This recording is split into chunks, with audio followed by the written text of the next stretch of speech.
എന്റെ ദൈവമേ, ശ്വേത ചേച്ചി, ഈ പട്ടി പറഞ്ഞ പച്ചക്ക് തിന്നാനേ. പട്ടിയെ കുറ്റം പറയാനും ഒക്കത്തില്ല. ഒരു ഫുൾ സൈസ് ഫ്രെയിം ഇല്ലാത്ത എല്ല് നിൽക്കുന്ന കണ്ടാ പട്ടി വെറുതെ വിടുവോ? അടുപ്പ് കത്തുന്നുമില്ല.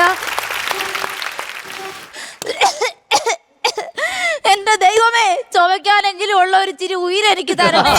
ഒരു മെനകെട്ട മുതലാളി പുകയില്ലാത്ത അടുപ്പാന്ന് പറഞ്ഞ് പണിക്ക് വിളിച്ചോണ്ട് വന്നതാ എന്നെ ഇവിടെ. എന്നിട്ട് ഞാനിപ്പോ ഇവിടെ നിന്നു പുകയുവാ. ശ്വേത ചേച്ചി, നിങ്ങൾ എന്നോട് പറയണം, അങ്ങനെ ഇവിടെ എരിഞ്ഞു തീരാനുള്ളതാണോ എന്റെ ഈ ഓജസും തേജസും?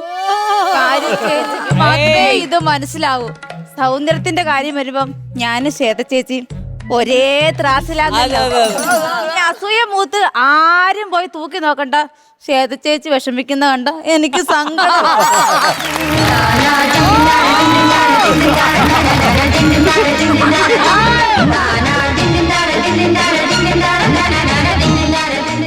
മുതലാളി, മുതലാളി, നീയായിരുന്ന? ഞാൻ ഓർത്ത് എന്റെ തലേന്ന് വീണ വിറക് തുള്ളിയായിരിക്കും. എടീ, ഞാൻ ഈ ഹോട്ടലിന്റെ മുതലാളിയാണ്. എന്നെ കൊണ്ടാണ് നീ ഈ വിറക് മൊത്തം ചോമ്പിക്കുന്നത്. Willy White toothpaste. മറക്കണ്ട, brush before bed with Willy White toothpaste. എനിക്ക് വേണ്ടി ഒരു കെട്ട് വിറകും തലയിൽ വെച്ച് നിൽക്കുന്ന മുതലാളിയെ കാണുമ്പം എനിക്ക് എന്തോ തോന്നിയെന്ന് പറയട്ടെ. പറയടി. 5 സ്റ്റാർ ഹോട്ടലിന്റെ ഗെറ്റപ്പും തട്ടുകടയുടെ സെറ്റപ്പും. ഊണ് വെക്കാൻ ഉള്ള വിറക് റെഡി. അങ്ങനാണെങ്കിൽ ഊണ് റെഡി. വിറക് വരുന്നതിന് മുമ്പ് ഊണ് വെച്ചാടി നീ? ഇല്ല, നോക്ക്, ഊണ് റെഡി എന്നുള്ള ബോർഡ് റെഡി. മുതലാളി, ഞാനൊരു സംശയം ചോദിക്കട്ടെ? ഗ്യാസ് തീർന്നപ്പോ നാട്ടിലുള്ള സകല ഹോട്ടലും അടച്ചുപൂട്ടി. ഈ മനുഷ്യൻ എന്തിനാ ഇതിങ്ങനെ 24 മണിക്കൂറും തുറന്നിട്ടേക്കുന്നേ? സംഭവം വെച്ചാലേ ഞാൻ പറഞ്ഞുതരാം. അതായത് എനിക്കും ആഗ്രഹമുണ്ട് ഈ കട അടച്ചു പൂട്ടണമെന്ന്. പക്ഷെ ഇതിന്റെ താഴും താക്കോലും ഞാൻ എവിടെയോ കൊണ്ട് കളഞ്ഞു. ഞാൻ ഇതങ്ങനെ അടച്ചു പൂട്ടി. മുതലാളി തന്നെ. നീ എന്നെ മണ്ടാന്ന് വിളിക്കാതെ നീ പോയി അടുപ്പ് കത്തിക്കടി. ഇപ്പൊ ആള് വരും. അടുപ്പേലൂതാനോ? ഇവിടെ ഊണ് കഴിക്കാൻ. പിന്നെ വർത്താനം കേട്ടാ തോന്നി ഇവിടെ അങ്ങ് അണപൊട്ടി ഒഴുകുവാന്ന്. അങ്ങനെ എന്റെ ഹോട്ടലിനെ കളിയാക്കൽ കേട്ടോ. എന്റെ അപ്പനപ്പൂമാരുടെ കാലം തൊട്ട് ഞങ്ങൾ വലിയ ഹോട്ടലുകാരായിരുന്നു. അന്നേരം തലമുറയായിട്ട് നാട്ടുകാരെ ദ്രോഹിച്ച് അതും ഇതും പറയാൻ നിൽക്കാതെ പോയി ബീട്രൂട്ട് എടുത്ത് അരിയടി തോരന്. എവിടെ ഇരുന്ന് അരിയണം മുതലാളി? ഇവിടെ ഇരുന്ന് അരിയണം. ഇതിനകത്തൊക്കെ ഇരുന്ന് അരിഞ്ഞ മുതലാളിയുടെ അതല്ലെന്ന്, അവിടെ പോയി മെനക്കിരുന്ന് അരിയാൻ. ഞാൻ എങ്ങനെ ഇത് അരിയണം മുതലാളി? കുനുകുനാന്നരിയണം. കുനുകുനാന്നരിയാൻ എനിക്ക് അറിഞ്ഞൂടാ മുതലാളി. ഇവളെന്നെ കുനുകുനാന്നരിയാൻ പഠിപ്പിക്കും. ഇന്ദുലേഖേ, ഇടത് കയ്യിൽ ബീട്രൂട്ട് എടുക്കുക, വലത് കയ്യിൽ കറിക്കത്തി എടുക്കുക, എന്നിട്ട് കുനുകുനാന്നരിയുക.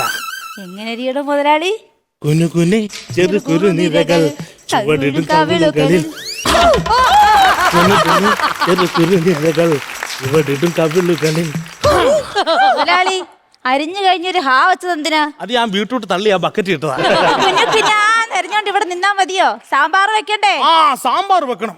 മുതലാളി, ഞാൻ വെക്കുന്ന സാമ്പാർ കൂട്ടിട്ടുണ്ടോ? എന്ത് രസമാണെന്നറിയോ? പക്ഷെ നീ വെക്കുന്ന രസത്തിൽ ആ സാമ്പാർ ഇല്ലോടി. കാര്യം കഷ്ണങ്ങളെ ഞാൻ അരിയുന്നുള്ളൂ.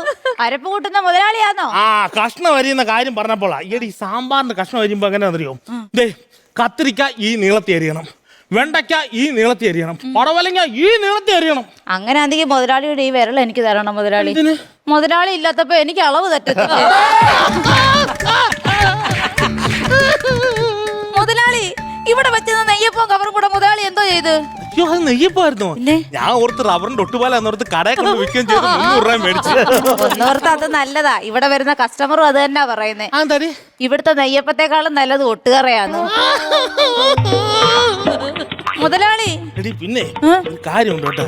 ഇന്ന് ഉച്ചയ്ക്ക് അരി ഇടുമ്പോ ഒരു 10 കിലോ അരി കുറച്ചിട്ടാ മതി. എന്താ മുതലാളി? ഞാൻ ഇന്ന് മുതൽ ഡയറ്റിലാണ്. എന്നിട്ടാണോ മുതലാളി ഇവിടുന്ന് ചണ്ടപ്പം മുഴുവൻ ഒറ്റ എരിപ്പിനെ തിന്നു തീർത്തത്? ചണ്ടപ്പോ? ഇടിയപ്പം.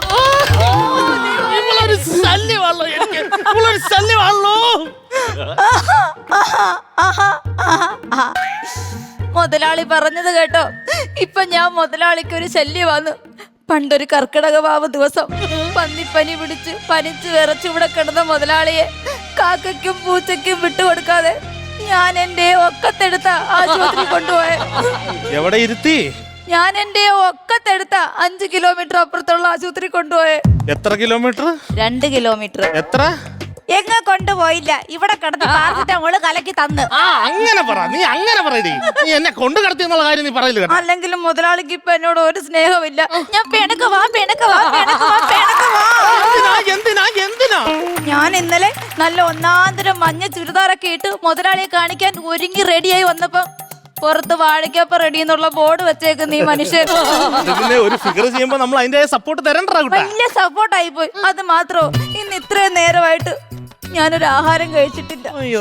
ഈ ചില്ലലമാരക്കകത്ത് പുട്ടും ദോശ ഇഡലിയൊക്കെ വെച്ചിട്ട് ഒന്നുമില്ലെന്ന് മുതലാളി എന്നോട് കള്ളം പറഞ്ഞു. എടി മണ്ടി, അത് പുട്ടും ദോശയൊന്നും അല്ലെന്ന്. ഞാൻ നാട്ടുകാരെ പറ്റിക്കാൻ വേണ്ടി ആഹാരത്തിന്റെ ഫ്ലക്സ് അടിച്ചു വെച്ചേക്കുന്നു. അതല്ല, കാലത്ത് അതിന്ന് 2 ദോശ ഞാൻ എടുത്ത് തിന്നിട്ട് ഒരു രുചിയില്ലായിരുന്നു. ഓ, ഇവളെ കൊണ്ട് ഞാൻ തോറ്റ്.